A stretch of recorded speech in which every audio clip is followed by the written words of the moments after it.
Parliamentary ডেমোক্রেসিতে এরকম balance করার কথা তো নাই। পার্লামেন্টারি ডেমোক্রেসিতে নিশ্চিতভাবেই প্রধানমন্ত্রী কর্তৃক শাসন, তার হাতেই ক্ষমতা থাকবে, প্রেসিডেন্ট হাতে থাকবে না। স্পেশাল কিছু কিছু ব্যাপার থাকবে, এক এক দেশে এক এক রকম করে থাকে। কিন্তু যে ব্যালেন্সের কথা যারা বলছেন না, আমি মাঝে মাঝে ভাবি, জিজ্ঞেস করেছি এই ব্যালেন্সটা কি বোঝাচ্ছেন, মানে ইকুয়াল বা কি ব্যালেন্স মানে কি, কোন কোন জায়গাতে ব্যালেন্স কেউ তো বলেনি। যে একটা উনি বলেছেন যে দলের প্রধান এবং সরকার প্রধান আলাদা হবেন, এটা এক ধরনের ব্যালেন্সের কথা তারা বলতে চাচ্ছেন। এটা কোনো ব্যালেন্স হলো না, কিন্তু প্রেসিডেন্ট প্রাইম মিনিস্টারের মধ্যে ব্যালেন্সের কি ব্যাপার হলো? না, প্রধানমন্ত্রী আর প্রেসিডেন্টের মধ্যে না, মানে এটা হচ্ছে স্বৈরশাসক না হওয়ার ক্ষেত্রে একটা ব্যালেন্স।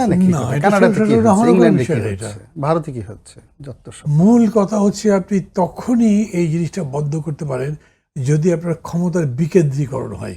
মানে এরকম করে একটা সিমেট্রির মতো মনে করেন যে চতুর্দিকে ভাগ করা আছে, মিলে একটা সিমেট্রি তৈরি করেছে, সেটা একটা ক্ষমতা চালাচ্ছে। সেটা তো আইনিভাবে আমাদের আছেই, কিন্তু বাস্তবিকভাবে নাই, আইনিভাবে নাই। এই কারণে আপনি এই প্রধানমন্ত্রীর বিরুদ্ধে নো কনফিডেন্স আনতে পারেন, তার বাইরে উনি 100 কোটি টাকা চুরি করেছেন, মামলা করতে পারেন না।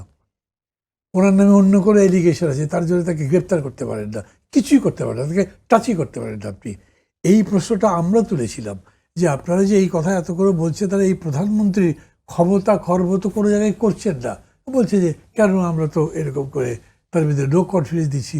আরে ভাই, সোজা কথা থেকে এটা নো কনফিডেন্স তোলা, যিনি নো কনফিডেন্স তুলতে যাবে তার নো কল্লা হয়ে যাবে। তো এই দেশে তাই হয়েছে, এরকম কেউ করেনি।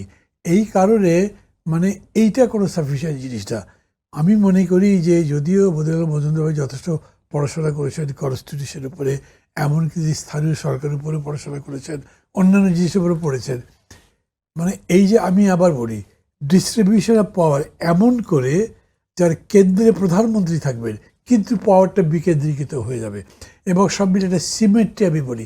মানে বিষয়টা এত সুন্দর করে সাজানো, ওই যেরকম বাচ্চারা খেলার সব বানায় না, ওটাকে কি বলে, ওই যে ব্লক যেটা বানায়, এমনভাবে বানিয়েছেন যে একটা block power as a whole is a block, কিন্তু তার মধ্যেও আবার ওই ডিস্ট্রিবিউশন আছে, সেখানে কেউ কাউকে ডোমিনেট করতে পারে না। আমাদের দেশে কি ছিল, মানে আমি যেরকম ধরেন ডক্টর আলী আকবর খান বলতেন যে আমাদের যে কনস্টিটিউশন আছে 72-এর কনস্টিটিউশন, সেটা হচ্ছে একটা মানে মিশর কি বলে আপনার এই মোগলদের সম্রাট অথবা রাশার জারের মতো এত পাওয়ারফুল। ডক্টর কামালকে কেউ কেউ জিজ্ঞেস করলো যে এরকম কেন হলো, সমস্ত ক্ষমতা তাকে দিয়ে দিয়েছেন। ওই তখন বঙ্গবন্ধু আমাদের নয়নের মণি, যা দরকার তাই দিয়ে দিচ্ছে। কিন্তু ওই খেয়াল করেন যে আপনি ভালোবাসা দিয়ে তো কনস্টিটিউশন বানাবেন না, আপনি লজিক দিয়ে বানাবেন, আপনি শাসন দিয়ে বানাবেন, আপনি প্রশাসন তারপরে যে পরিচালনা এগুলো দেখে বানাবেন, এগুলো করা হয়নি। এইটাকে এখন ব্যালেন্স করতে বলা হচ্ছে। অতএব যখন আপনি বলছেন 2 টার্মের পরে প্রধানমন্ত্রী থাকবেন না, তার মানে উনি 3য় টার্মের চেষ্টা করবেন না, আর ওই 2 টার্ম পর্যন্তই যেতে পারে ম্যাক্সিমাম। তা আমাদের এখানে 3 টার্ম তো স্বৈরশাসন চললই, এটা একটা পথ হতে পারে।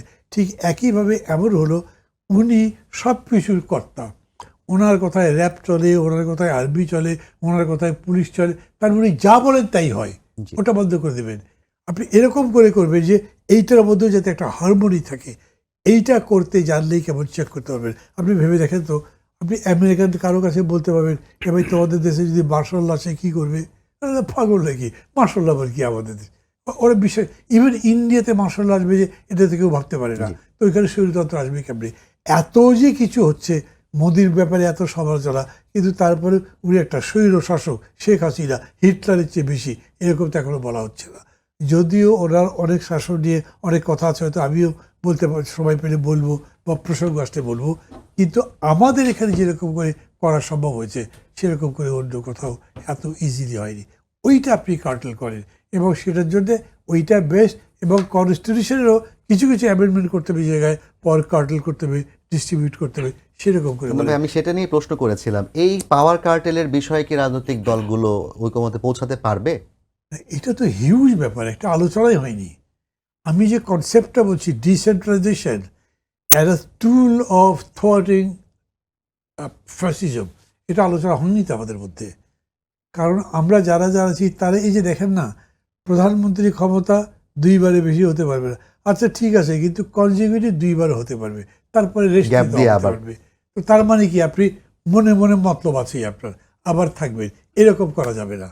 এরকমভাবে একটা এথিক্সের জায়গায় আসতে হবে, আমি কীরকম করে রিটার্ন অফ ফ্যাসিজম বন্ধ করতে পারি।